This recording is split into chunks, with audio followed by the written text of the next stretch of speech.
10 € offerts et votre premier dépôt doublé avec le lien en description. Les amis, bienvenue, j'espère que vous allez tous très bien, très content de vous retrouver pour cette nouvelle vidéo. Hier soir, Liverpool a écrasé United à Old Trafford, une victoire 3-0. Ça tombe bien, pas parce que je suis particulièrement un ennemi des Red Devils, mais simplement parce que ça faisait quelques semaines que j'étais en train de préparer cette vidéo. Le Liverpool d'Arne Slot, notre 5e preview. Après le Barça de Flick, le Bayern de Compagnie, l'OM de De Zerbi, la Juve de Mota. On s'intéresse donc à un 5e championnat et un 5e grand club qui a changé d'entraîneur cet été. Ce Liverpool de Slot-là m'impressionne, m'intéresse énormément. Et actuellement co-leader de Première Ligue à égalité avec City, 9 points. C'est les deux seules équipes avec 9 points. Aucun but encaissé par Liverpool. La seule équipe de Première Ligue, et même, je suis allé checker, c'est pas particulièrement important, mais la seule équipe des 4 premières divisions anglaises qui n'a toujours pas encaissé de but sur ce début de saison. Et cette toute première partie de la saison, avec une trêve internationale qui arrive un peu vite à mon goût. Mais en tout cas, 3 victoires pour 3 matchs pour Liverpool en Première Ligue. Contre Ipswich Town, première journée, 2-0. Contre Brentford, 2-0 aussi. Contre United hier, 3 matchs que j'ai vus. 3 matchs qu'on va utiliser pour analyser un petit peu le début de saison des hommes de Slot. Et ouais, c'est juste fort, intéressant. Comme d'habitude, vous connaissez un petit peu la recette maintenant. On va se passer l'effectif en profondeur. On va parler un petit peu choix d'hommes, dispositif tactique. Est-ce que l'effectif a suffisamment de ressources pour être compétitif sur tous les tableaux?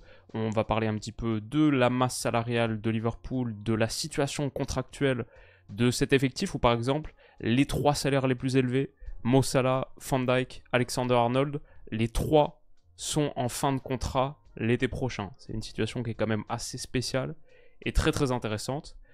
Donc on va parler bien sûr des bouleversements qui ont été faits ou pas sur ce mercato. On va parler du parcours de Slot, de la réorganisation, même de l'état-major sportif de Liverpool. Il y a vraiment beaucoup de choses à dire, mais la première, c'est que je ne suis pas un expert des Reds. Bon, bien sûr, c'est un club qui m'intéresse depuis un moment maintenant, dont l'époque de renaissance, de gloire a un petit peu coïncidé avec le moment où sur la chaîne, on a mon début sur YouTube un peu.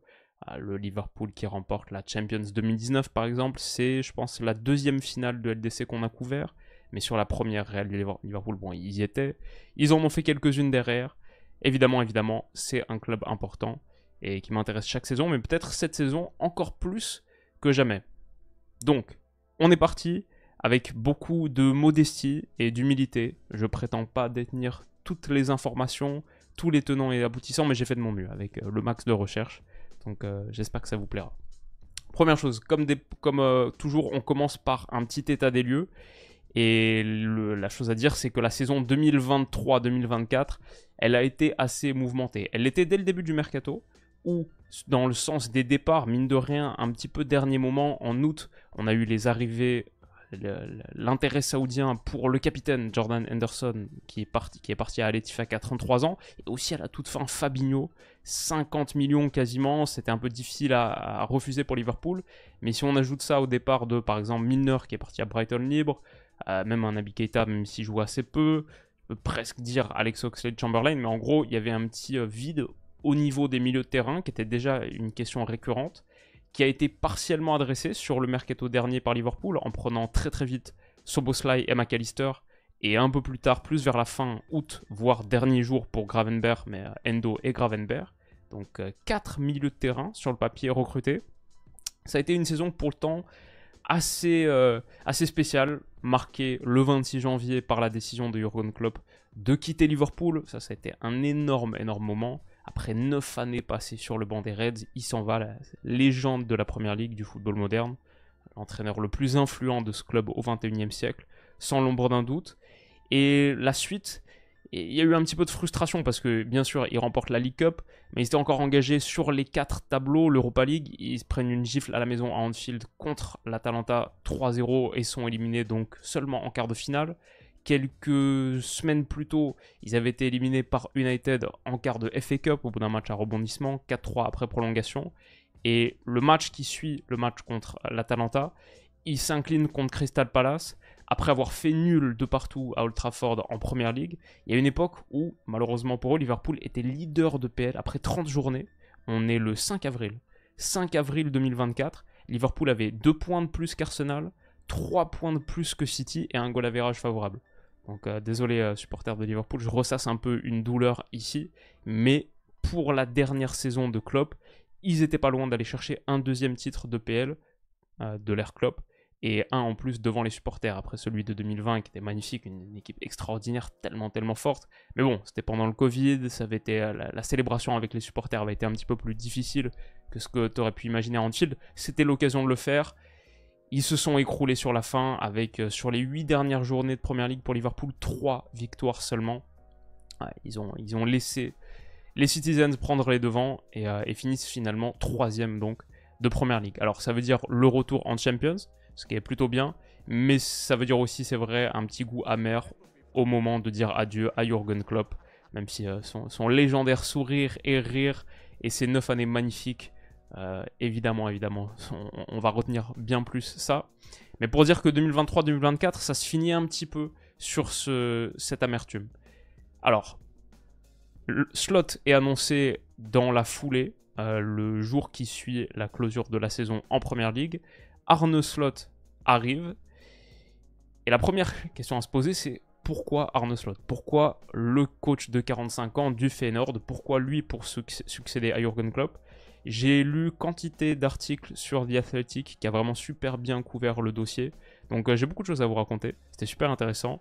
Entre Slot, Michael Edwards, on va parler aussi de Richard Hughes, le nouveau directeur sportif. Parce que la première chose à savoir avec l'arrivée de Slot, c'est que il est un petit peu... Évidemment, c'est le gros nom, Klopp s'en va, qui va être le nouveau coach, etc. Mais il est un petit peu la partie émergée de l'iceberg de changements organisationnels très profonds à Liverpool. Si on regarde un petit peu l'organigramme sportif à la fin de l'ère Klopp, il est ici en tant que manager directement sous l'état-major de FSG, le groupe qui possède Liverpool. Et vous voyez, il n'y a pas de directeur sportif à proprement parler. Il est plus qu'un coach, Klopp, à ce moment-là. Il est devenu le manager parce que le manager légendaire, le directeur sportif légendaire de Liverpool, Michael Edwards, était parti en 2022. Fin de saison 2021-2022, il est parti après avoir passé, ça fait 6 ans en tant que directeur sportif de Liverpool. Avant ça, il était même directeur technique. Analyste en chef est arrivé en 2011.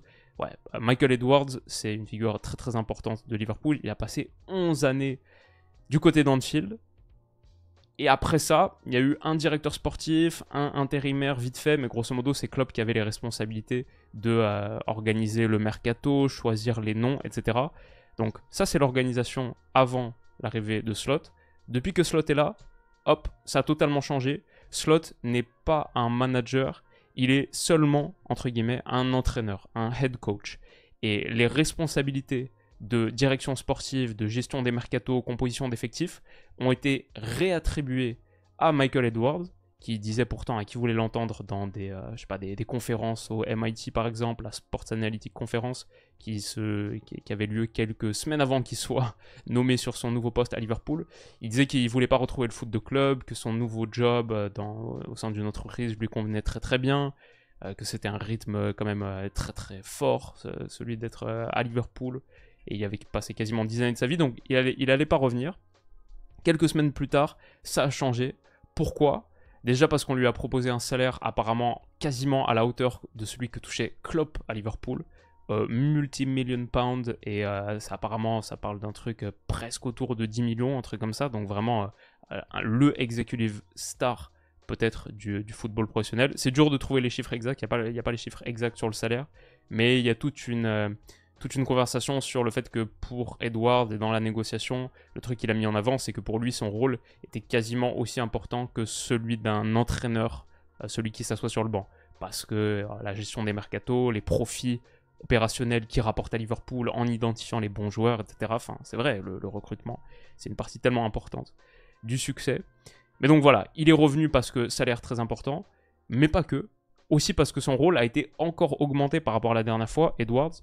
Il est passé de directeur sportif à, là, Transfermarkt français dit directeur général du football professionnel.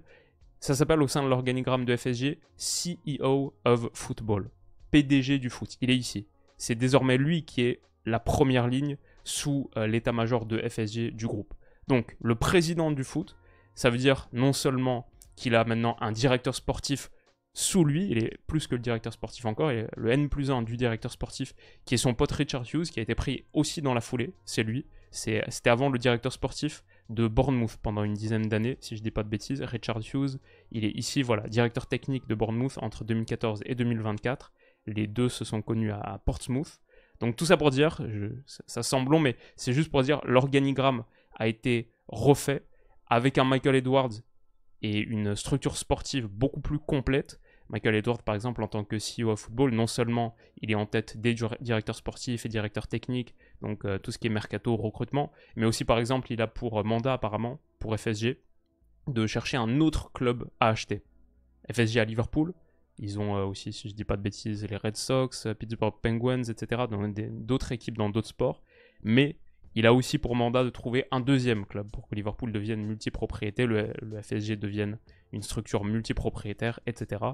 Tout ça pour dire que Slot arrive en tant qu'entraîneur seulement, et ça c'était déjà une condition importante dans la réorganisation de la structure de Liverpool. Il fallait un coach qui accepte d'être seulement, entre guillemets, un entraîneur et pas avoir la double casquette entraîneur plus directeur sportif, un peu comme l'était Klopp, on va dire, de facto, avant son départ.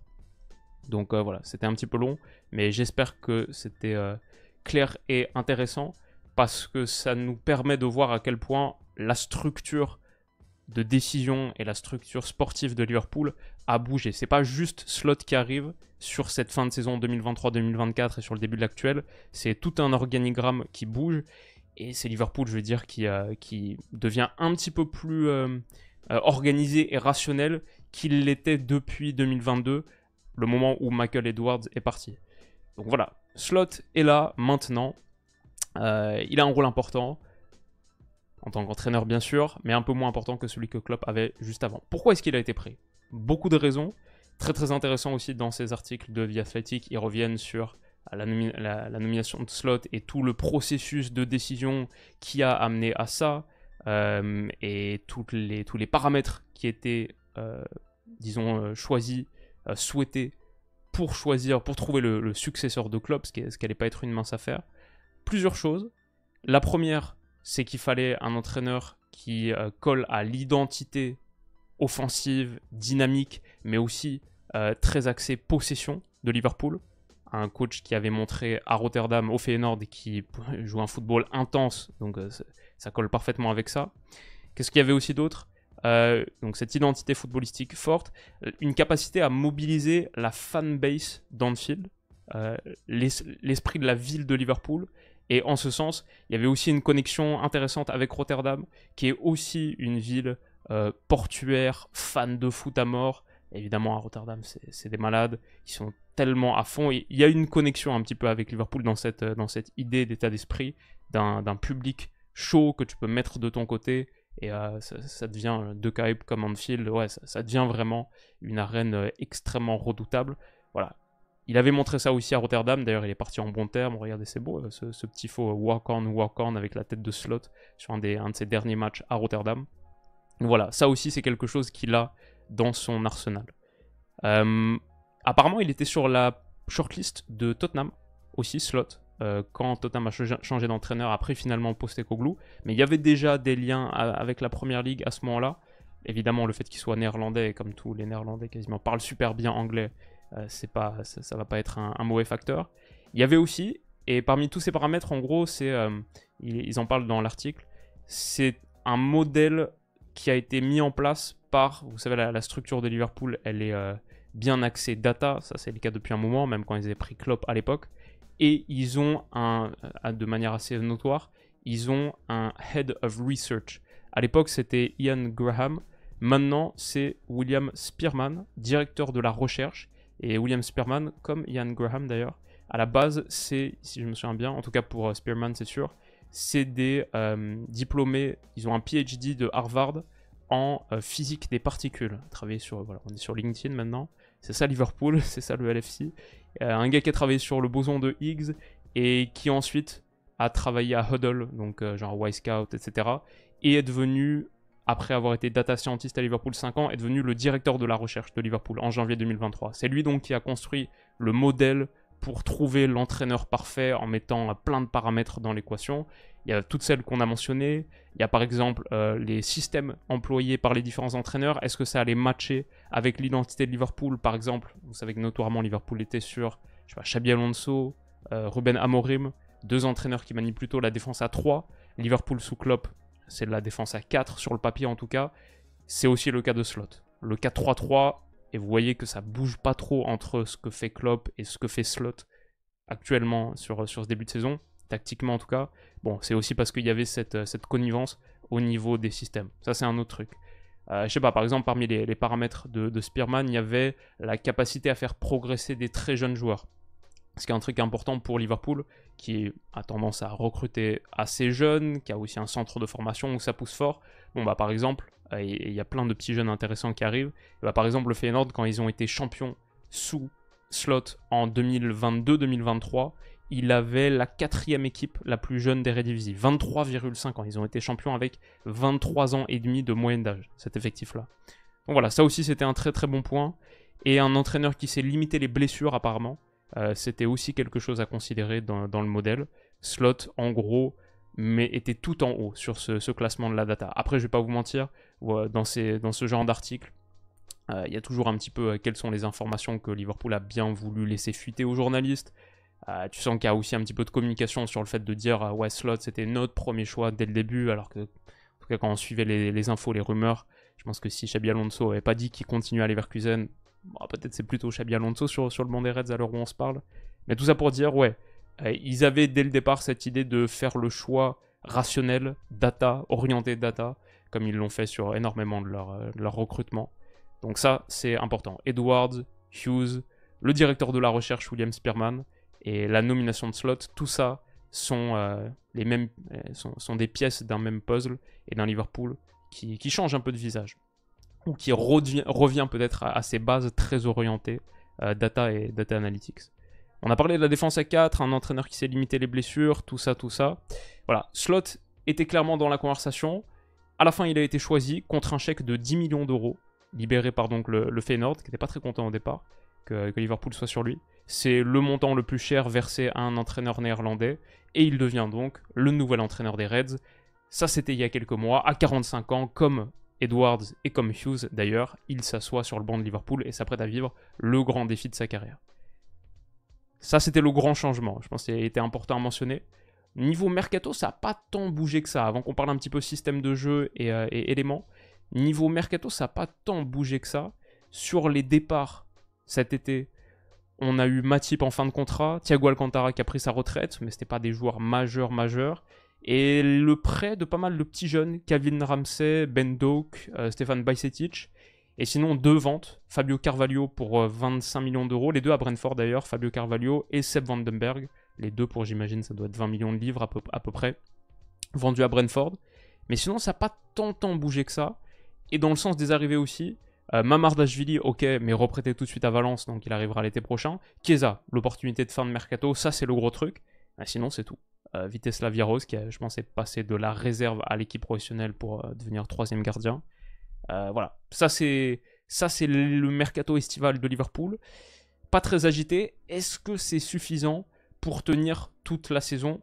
Et j'imagine que le gros enjeu de cette saison, finalement le mercato il est bouclé sur le papier, mais je crois le gros enjeu ça va être réussir à négocier des prolongations de contrat pour Mo Salah, pour Van Dijk, pour Alexander-Arnold, qui comme on a dit sont les 3 salaires les plus élevés de l'effectif.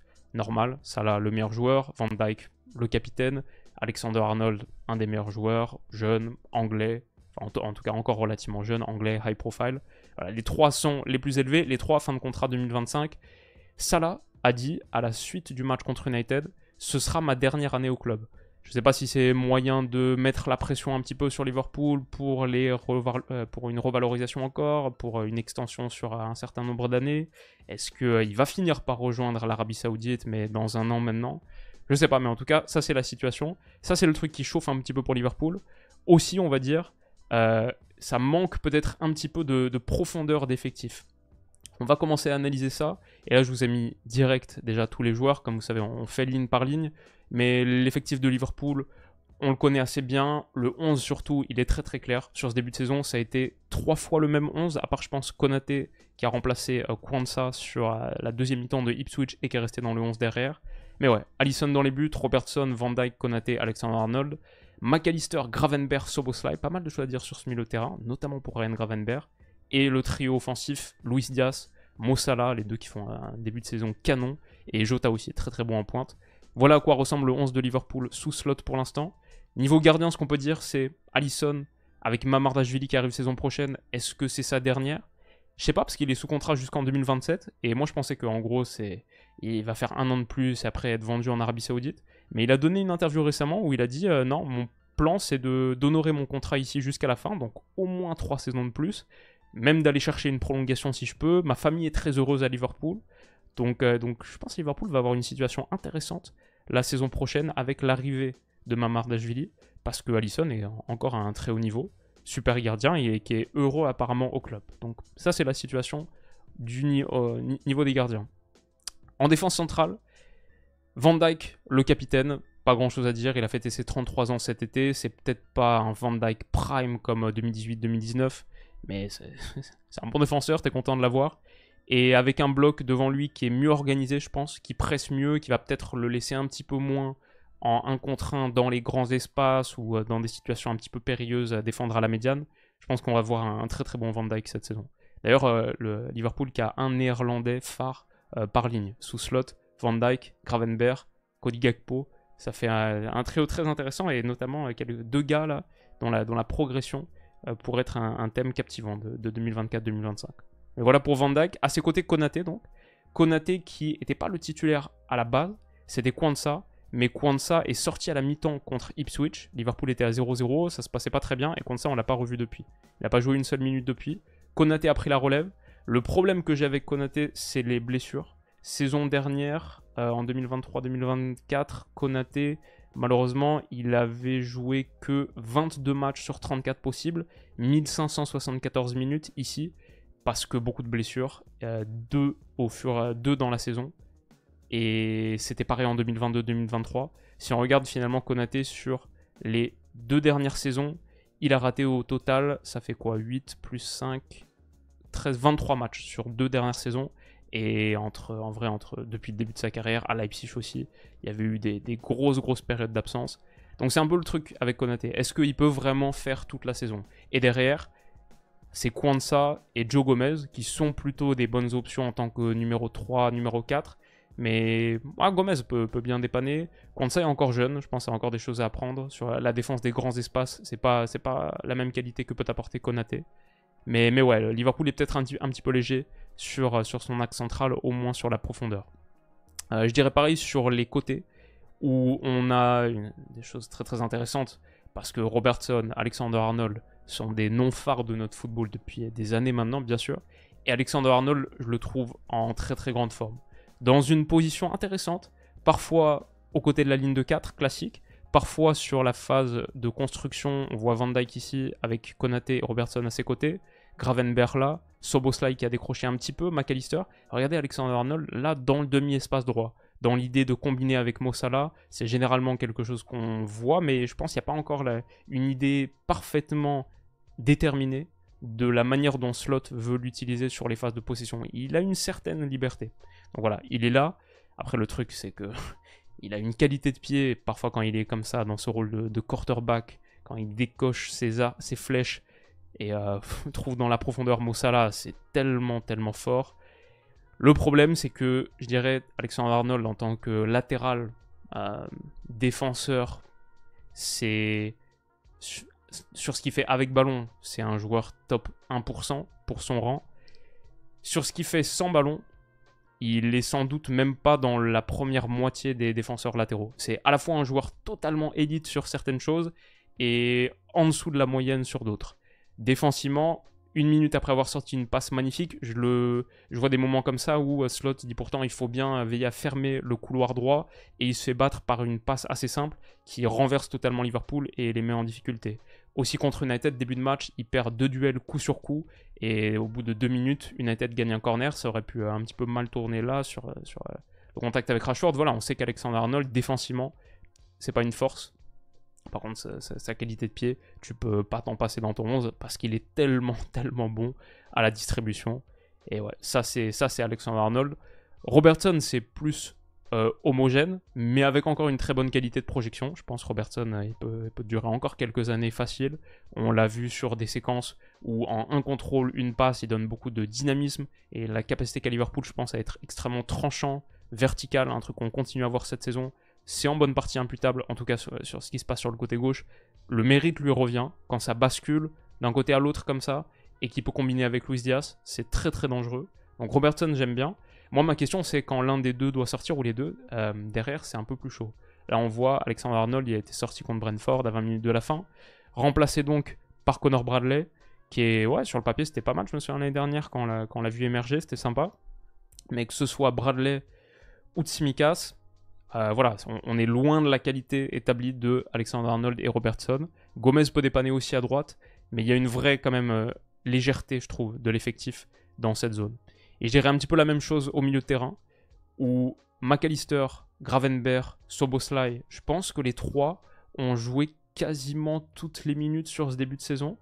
Ouais, c'est ça, regardez les trois milieux de terrain, hop, 3 matchs de Première Ligue pour l'instant.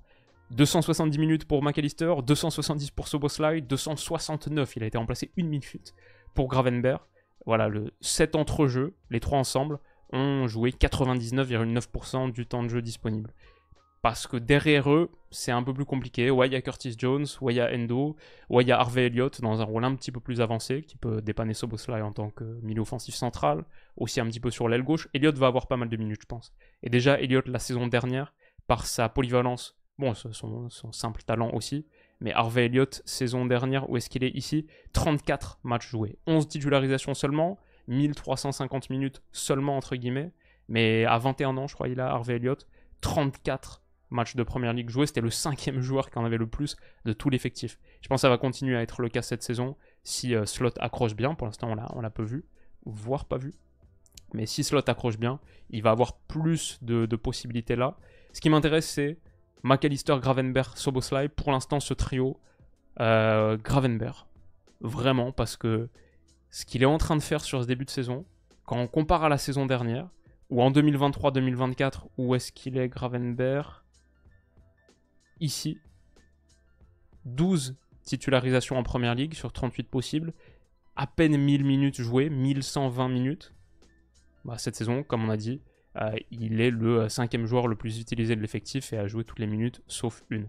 Et un rôle très très important sous Slot, son compatriote, je le vois capable d'animer quasiment à lui tout seul cette interligne entre les défenseurs et les offensifs. McAllister, un cran plus haut, pardon, on ne le voit pas sur cette séquence, mais là il y a Robertson, Jota, Szoboszlai, Salah. Voilà, ici, trouver une ligne plus haut qu'un Alexander-Arnold par exemple, dans l'interligne entre les lignes, petit espace, et après il a le jeu face à lui.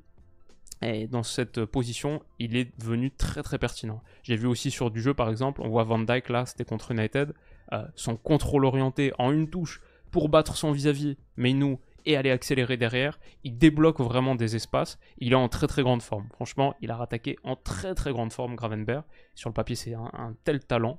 Je le vois sur du jeu de combinaison aussi comme ça, trouver vraiment sa place dans cet entrejeu, accélérer le jeu avec du jeu en une touche autre côté, trouver des passes verticales tranchantes, c'était encore une fois là contre Brentford, magnifique. Donc ouais, le rôle de Gravenberch, vraiment il a vu son destin basculer cette saison. Il était genre le 18e joueur le plus utilisé par Klopp saison dernière en Première Ligue. Sous lui, il y avait uniquement Kelleher, Tsimikas, Matip et Connor Bradley. Cette saison, voilà, il est absolument clé. Et jeune encore, 22 ans seulement. McAllister, c'est top niveau à côté, ça fait une très très belle paire et un très beau trio avec Dominique Szoboszlai. McAllister, il a que 25 ans, Szoboszlai 23, donc cet entrejeu encore très jeune, a des jambes, a une caisse physique top, quand je vois les efforts de Szoboszlai par exemple. Mais moi, ce qui m'inquiète un petit peu, c'est peut-être la profondeur derrière, où je trouve ça, ouais, un peu léger. Et enfin, le secteur offensif, alors là, c'est un petit peu différent parce que c'est pas loin d'être le meilleur d'Europe, pas loin. Salah, son niveau en ce moment est absolument bluffant. Il est resté finalement, il n'est pas parti en Arabie Saoudite. Et heureusement, c'était plus la saison dernière qu'il y avait les rumeurs, mais heureusement pour nous, on continue de le voir à un niveau spectaculaire. Les 2 caviars qu'il a donnés là contre United, un délire. J'étais fou devant mon écran. Qu'est-ce que c'était fort. Il a marqué un but derrière. Mo Salah, sur les dernières saisons, c'est toujours bon. On peut remonter. On remonte jusqu'à quand? Parce que là, je suis... Depuis qu'il est arrivé en Première Ligue. 2017-2018, à Liverpool, première saison en PL, 32 buts, 10 passes. Il avait détonné. La saison d'après, 22 buts, 8 passes. Je dis que en PL. La saison d'après, 19 buts, 10 passes. La saison d'après, 2021-2022, 23-13. 2022-2023, 19-12. Et la saison dernière, 18-10. Là, il a repris sur des bases assez puissantes parce qu'il est déjà 3 buts, 3 passes sur les 3 premières journées de Première Ligue. Décisif à chaque fois. Techniquement tellement juste. Très très fort. Très très fort. Ça, c'est Salah. Avec Salah, avec Salah, t'as déjà un des meilleurs secteurs offensifs d'Europe. Ok. Luis Diaz, son début de saison. La saison dernière, c'était pas trop mal sur le papier. Il a fini en 2023-2024. Ouais, c'est ça, Luis Diaz. Si on regarde but plus passe D, il a fini à 13. 8 buts, 5 passes D. Donc correct, on va dire, comme volume offensif. Là où c'est plus pénible, entre guillemets, c'est 8 buts sur un total d'expected goals, Luis Diaz ici, de 12,86. Il aurait dû marquer, selon les chiffres, s'il avait fini normalement, entre guillemets, il aurait dû marquer facilement plus d'une dizaine, autour de 13, et seulement 8. Donc des petits problèmes à la finition, qu'il semble plus avoir gommé sur ce début de saison, où il a été absolument létal, comme sur ce ballon de Salah dont on a parlé, à crucifier Onana. Sa qualité de déplacement contre Brentford aussi, je l'ai vu tellement menaçant dans les grands espaces, dans les petits aussi. Franchement, je trouve qu'il est vraiment parti sur les chapeaux de roue. Et après, tout ce qui est arrivé à son père, il a marqué contre Brentford, tout ce qui est arrivé à son père saison dernière, pourrait faire une année de renaissance, blockbuster. C'est ce que j'attends de Luis Diaz. Je trouve que quand t'as Salah et Diaz sur tes deux ailes, t'es très très bien loti. Et après, en pointe, Jota, c'est aussi très très fort. Un 9 super intelligent, qui sait où est l'espace. L'année dernière, il a marqué un petit peu plus que ses expected goals. Il est, je pense, Diogo Jota, à peu près dans la même zone. Il avait dû marquer pas loin d'une dizaine de buts. Je le retrouve pas exactement. Mais ouais, pas loin. Peut-être là, hop, en 2023-2024. Diogo Jota, il avait marqué 10 buts et donné 3 passes D en Première Ligue. Un petit peu surperformé ses chiffres, donc un des meilleurs finisseurs de l'effectif. Et après, Jota, pour moi, c'est beaucoup plus que ça. C'est l'intelligence, c'est l'activité défensive, c'est un vrai neuf de pression, un vrai chien harceleur. Top 2% en Europe en nombre de tacles par match, top 5% en nombre d'interceptions par match, comparé aux autres attaquants des 5 championnats majeurs. Jota en pointe, c'est top niveau. Le problème pour lui, c'est plus les blessures. Est-ce qu'il peut faire une saison complète à la pointe de l'attaque? Et Liverpool a beaucoup de matchs à jouer. C'est pour ça, à mon avis, qu'on aura quand même des minutes significatives pour Darwin Núñez, qui m'a un peu déçu saison dernière. Je m'attendais à une vraie grosse saison de Darwin Núñez, après une première d'arrivée d'adaptation. Un petit peu déçu, pas tant au niveau des chiffres, qui sont tout à fait corrects, parce qu'il me semble qu'il finit là avec 11 buts, 8 passes D, quasiment une vingtaine de contributions décisives, mais 11 buts sur 19,19 XG, c'est non seulement pas suffisant, mais c'est la pire sous-performance des 5 championnats majeurs. Il aurait dû marquer 19 buts, il en a marqué seulement 11. Il y a eu vraiment un nombre de ratés incalculable à la finition. Pour Darwin Núñez, une sélection de tirs sous-optimale de très loin. Il se crée des occasions, mais la finition, c'est un désastre. Ça a été la saison dernière en tout cas. Est-ce qu'il peut devenir plus létal, plus tueur en 2024-2025? C'est son gros axe de progression et je dirais la suite de sa carrière en Première Ligue. Est-ce qu'il peut vraiment faire une carrière top niveau rang 1? Ça va dépendre vraiment de ça. Est-ce qu'il peut mieux finir ses actions? Et Liverpool aussi, disons le destin de la saison de Liverpool, je pense, va dépendre aussi de ça, parce que Jota, comme on a dit, est régulièrement blessé, parce que Liverpool joue sur 4 tableaux, a beaucoup de matchs. Donc ça, c'est la situation devant. Et après, donc, pour compléter ce secteur, on a Gakpo entre l'aile gauche et la pointe, qui donc, avec Arne Slot néerlandais, est-ce qu'il peut reconvoquer la qualité qu'il montre en sélection avec Léo Ranier? J'espère pour lui, et j'espère pour Liverpool. Quelle position aussi? Est-ce qu'il sera plutôt le backup de Diaz, le backup de Jota? Et enfin, on a Chiesa qui est arrivé donc pour une dizaine de millions, 12 millions. Hâte de voir ça, 4 ans pour lui. La possibilité de relancer un peu sa carrière, même si c'était pas catastrophique la saison dernière, c'était une dizaine de buts. On sait que Chiesa top niveau, ça peut être super intéressant. Il a, si je dis pas de bêtises, le 5e salaire le plus élevé, le 6e salaire, le plus élevé de l'effectif. Mais oui, à égalité avec McAllister, avec Allison, avec Gravenberch. 8 millions d'euros, 7,8 millions de pounds, donc peut-être 9 millions d'euros par an, un truc comme ça. Et 4 ans de contrat jusqu'en 2028 pour un Chiesa qui a encore quelques belles années devant lui. Mais voilà, sur le papier, Salah, Diaz, Jota, Gakpo, Chiesa, Nunez, tu peux dire Harvey Elliott aussi. Ça fait un secteur offensif tout à fait intéressant. Et je trouve qu'on voit déjà beaucoup de qualité, que ce soit dans le jeu rapide ou en sortant de la pression de Brentford, là derrière, quand ça allait attaquer le grand espace. Je vois Szoboszlai, regardez l'arrivée de Robertson, tout de suite quand je disais sur les décalages, quand il y a un renversement en attaque rapide, il est très très pertinent. Et une fois qu'il a donné ce ballon à Luis Diaz, la projection, on a Alexander Arnold qui est déjà là au second poteau, Jota, Salah qui a fait la course, Szoboszlai, Gravenberch. Liverpool est une équipe qui court beaucoup, qui est effectivement dynamique, mais pas que sur la pression, aussi sur la capacité à attaquer vite le grand espace parce que tout le monde répète et fournit les efforts. Et ça fait, je trouve, des attaques très très dangereuses en nombre et difficiles à défendre. Je trouve que ils ont aussi ajouté, ou en tout cas on le voit pas mal sur ce début de saison, de l'attaque placée, des petits mouvements dans la surface avec un jeu de passe redoublé qui va peut-être nous donner un but somptueux. C'était pas loin contre Brentford. Salah qui fait genre une sorte de triple 1-2 sur Szoboszlai, ensuite sur Jota, et Jota qui met à l'intérieur pour McAllister qui retransmet ensuite dans la foulée, genre 1-2-3 en pleine surface. C'était incroyable cette action, elle était sublime. Elle est coupée par le défenseur de Brentford qui a poursuivi sa course, qui n'a pas lâché ça là depuis qu'il l'a pick-up ici à l'entrée de la surface. Ça c'était bien joué. Mais ouais, des mouvements collectifs vraiment de très très haut niveau. Et je me dis, on voit ça là derrière qui applaudit. Si Liverpool est capable, semaine après semaine, d'avoir ce danger offensif dans le grand espace, mais aussi les petits mouvements dans les pieds, contre Ipswich aussi, il y a eu des actions de ouf. S'ils réussissent à mieux finir, à être plus tueurs, même Salah l'année dernière a sous-performé ses expected goals, il aurait dû marquer sur le papier genre 22-23 buts et seulement 19.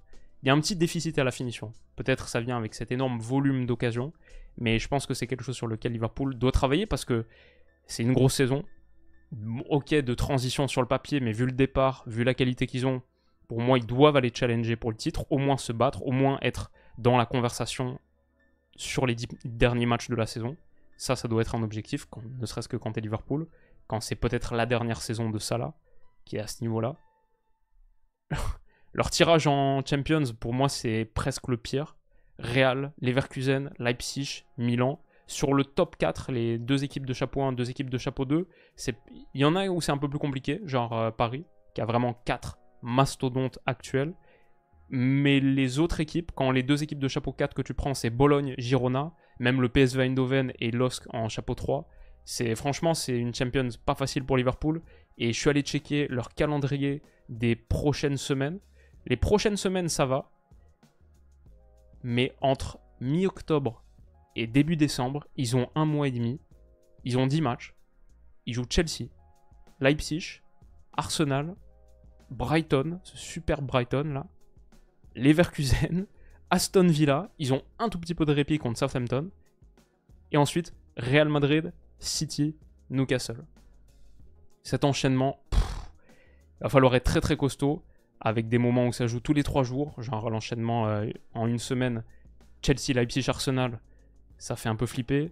L'enchaînement Liverpool, Real Madrid, City en 4 jours, c'est assez violent aussi. Brighton, Leverkusen, Aston Villa en une semaine.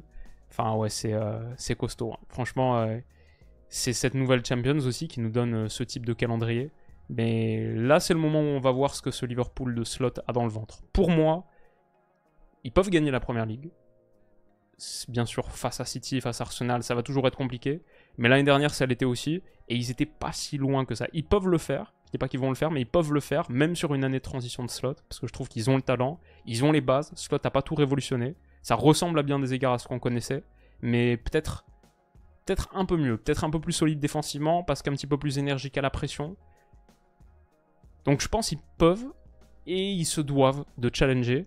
Je dirais aussi la même chose en Ligue des Champions. Retour en Champions, franchement, ils peuvent faire un beau parcours. Même si c'est une compétition qui n'est pas très familière pour Slot, ce qui est d'ailleurs, je trouvais, un caractère assez intéressant. Mais ouais, une saison que je trouve passionnante à venir. Du côté de la Merseys, du côté d'Anfield. et on va suivre ça avec beaucoup d'intérêt. Mais peut-être que l'effectif, sur la durée, peut-être qu'il va falloir un petit ajustement quand même au mercato hivernal. Ou peut-être que tu as des petits jeunes qui poussent derrière. J'ai entendu parler de certains noms. Bon, dans la réserve, il y a des gars qu'on connaît un peu mieux que d'autres, genre le Tyler Morton par exemple.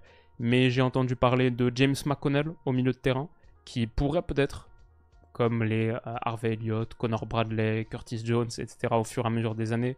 Peut-être qu'il y a un gars comme ça qui va venir prendre quelques minutes. James McConnell, peut-être remember the name.